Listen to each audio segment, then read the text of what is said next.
Right, so this weekend I raced out to the cinema to catch the brand new star-studded heist film with all the Marvel characters in, of course. I'm talking about the action-packed Crime 101. Here's a clip. That is a beautiful car. I need to be in your line of work.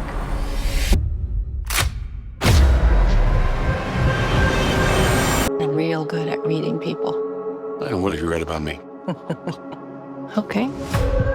You look like a person who has secrets. You got the cars, the clothes, but you can't seem to look me in the eye. Start by handing me your phone. You're looking at robberies of jewels, money, or high-value items in the last 4 years. I came here to make you a business proposition. I've worked at the same company for 11 years. You're a VP when you should be a partner. Those high-value items your company insures, I occasionally make them disappear. Okay, so as I mentioned, there's a lot of Marvel in this film.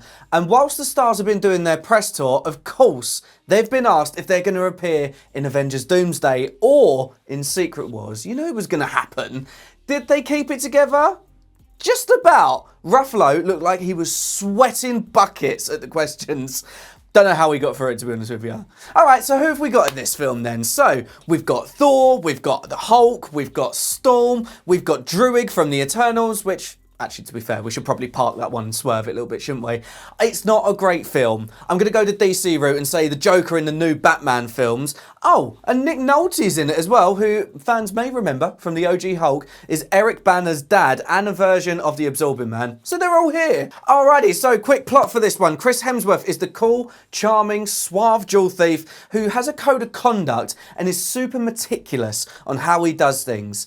And he's been taking these jobs for money. Now, this is Nick Nolte's character, and he's been going up and down Route 101 and LA Highway, and Mark Ruffalo's character, Lou Lubeznik, yep, that's a real name, is hunting Mike down as he's been investigating the case for years and feels like he's so close to catching him, even if the police department that he's working for doesn't. Sidebar for a second. Mark Ruffalo, when he plays this type of character so well, you know that you've got him in a drama like this. It is going to be a certified banger. Mark, applause all around. Halle Berry plays insurance broker Sharon Combs, who's been working in her company for over 11 years. Whew, long time. And she keeps getting overlooked because she's a woman in the workplace who has enough of this type of behaviour and ends up sort of working with Mike on the job. And Barry Keoghan as Orman. Now, he's a psychotic, violent young biker who's also working with Money and trying to take down Mike because Money told him to. All right. Now, what I love about this film, right, is that all the characters are intertwining without them even knowing it. I mean, Mike's doing the robbing, Lou's chasing him and speaking to Sharon about the robbery that Mike's literally just committed and whether she's going to pay out to her client that Mike's just robbed, to Mike finding out about Sharon, meeting up with her to try and entice her onto this robbing the rich idiot that she's just tried to close who was severely rude to her, to Lou going through a divorce and taking the yoga class that's the same one as Sharon. It's just a constant swirling that I really, really love. Oh, and Barry Keoghan is literally one of those pull the pin, kind of throw it into the mix characters just to see what happens as he bridges some of the gap between the plot.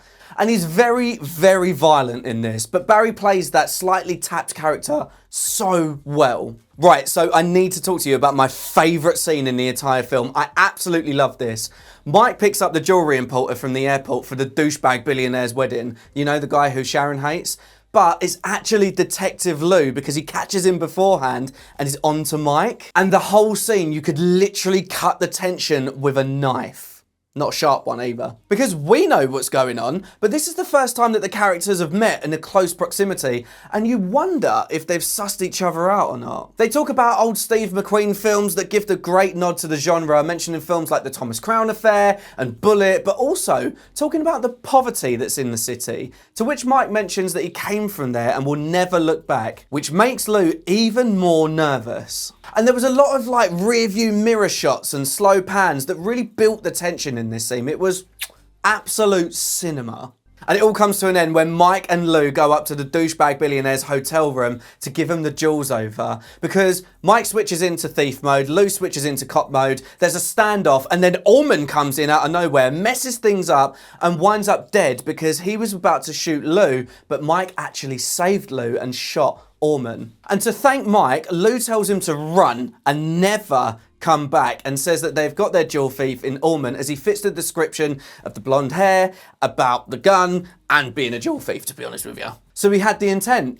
They all go their separate ways and you think that that's it until you see Lou, right? Because he's taken the diamonds out of the hotel room that are worth millions, and it now makes him the corrupt bad guy-ish. Because he made a deal with the douchey billionaire that he wouldn't dig into his affairs anymore because it's not going to work out well for him, is it? We then see Lou meet up with Sharon after her yoga class and actually gives her a wallet. So is that the diamonds, or for the money at least, for, you know, payback, shall we say? And Mike's driving away only to turn around to try and fix things with the person that he was dating, which I didn't mention because, to be completely honest with you, could have been cut from the entire film. Didn't need it, wasn't necessary.